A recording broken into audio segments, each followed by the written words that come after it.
अस्सलाम वालेकुम अजीज तलबा और तालिबात। आज का हमारा लेक्चर चैप्टर नंबर 6 है, जो कि फिजिकल एजुकेशन पार्ट 1 से।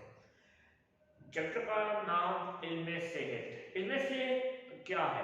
सबसे पहले सेहत के बारे में आपने बड़ा मशहूर मक़ूला सुन रखा है, तंदुरुस्ती हजार नेमत है।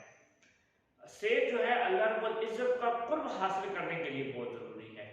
अगर इंसान किसी किस्म की बीमारी से मुबर्रा है, बीमारियों से बचा हुआ है, तो वो अल्लाह रब्बुल इज्जत की इबादत भी अच्छे तरीके से कर सकता है और अल्लाह रब्बुल इज्जत के अलावा लोगों की खिदमत हकूक़ुल इबाद को भी अच्छे तरीके से अपना सकता है।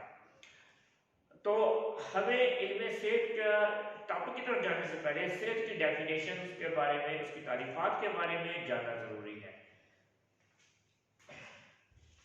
सेहत की डेफिनेशन में देखा जाए तो नंबर 1, बीमारियों से महफूज रहने का नाम सेहत है।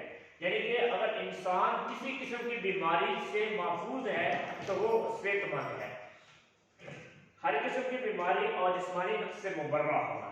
अगर इंसान किसी किस्म की बीमारी से महफूज है और उसमें किसी किस्म का कोई जिस्मानी नक्स नहीं है, जैसा कि हम कामती नकाइस के बारे में पहले पढ़ चुके हैं कि इंसान को कोई किसी किस्म का जिस्मानी नक्स नहीं है, कामती नकाइस से महफूज है और हर किस्म की बीमारियों से महफूज है, तो वो आदमी जो है वो सेहतमंद होता है।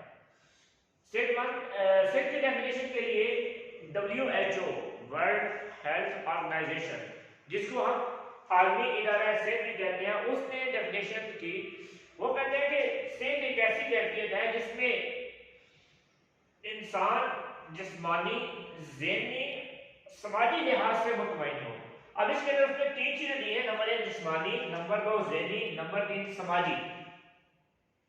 जिस्मानी का मतलब क्या है कि फिजिकली इसके अंदर कोई किसी किस्म का नुक्स ना हो, फिजिकली इंसान जो है, इंसान को कोई किसी किस्म की बीमारी ना हो। ज़हनी से मुराद के इंसान की ज़हानत भी अच्छे तरीके से हो, इंसान ज़हीन हो, और समाजी यानी कि मुआशरे के अंदर रहते हुए उसको किसी किस्म का कोई ऐब वगैरह ना हो, तो और वो अपनी जिंदगी से मुतमईन हो और खुशबाश अपनी जिंदगी बसर पाता हो, तो वो आदमी जो है सेहतमंद कहलाता है। अजीज तलबा, अब आते हैं इल्म सेहत की तरफ।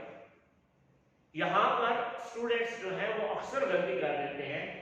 एक सेहत और इल्म सेहत की डेफिनेशंस अलग अलग हैं, मगर बच्चे क्या करते हैं, बच्चे सेहत की डेफिनेशन को ही इल्म सेहत की डेफिनेशन के साथ मर्ज कर देते हैं। सेहत की डेफिनेशन सिर्फ बीमारियों से महफूज रहने का नाम है, और इल्म से ऐसा मुतालिया, ऐसा इल्म जो कि हमें बीमारियों से महफूज रखने के काम आता है, ऐसा इल्म जो इंसानी जिस्म के तमाम निजामों को दुरुस्त रखे, ये इल्म सेहत है। ऐसा इल्म, इल्म सेहत की डेफिनेशन के अंदर आपने इल्म का लफ्ज लाजमन लेके आना है कि ये एक ऐसा इल्म है जो इंसानी जिस्म के तमाम निजामों को दुरुस्त रखे।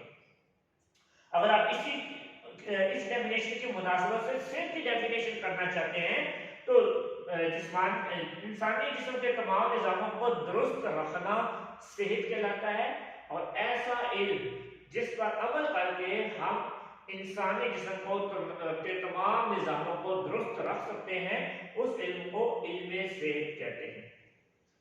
उसके बाद ये हमारा इसका जो मेन क्वेश्चन है वो है इल्म सेहत और जिस्मानी तालीम का आपस में ताल्लुक। इल्म सेहत और जिस्मानी ताल्लुक का आपस में बहुत गहरा ताल्लुक है। इन दोनों का चोली दामन का साथ है। इसके 4 तकात मैंने यहाँ पर मेंशन किए हैं। सेहत का मायार बुलंद होता है, करदार की तशरीह, खुशगवार जिंदगी, खिदमत खलक, जुराइम की कमी, शर्राए अमवात की कमी, कामती नकाइस से बचना, मुफीद शहरी बनना, वक्त का पाबंद होना और मुतवाज़न नशोनमा। ये 4 हमारे सेहत और इल्म सेहत के ताल्लुक के अहम नकात हैं। तो एक को आपने अपनी बुक से तफसीलन एक बार अच्छे तरीके से रीड आउट कर लेना है, और इस क्वेश्चन को आपने अच्छे तरीके से तैयार करना है। इस चैप्टर में से एक क्वेश्चन एनुअल एग्जाम में लाजमन आता है। अल्लाह।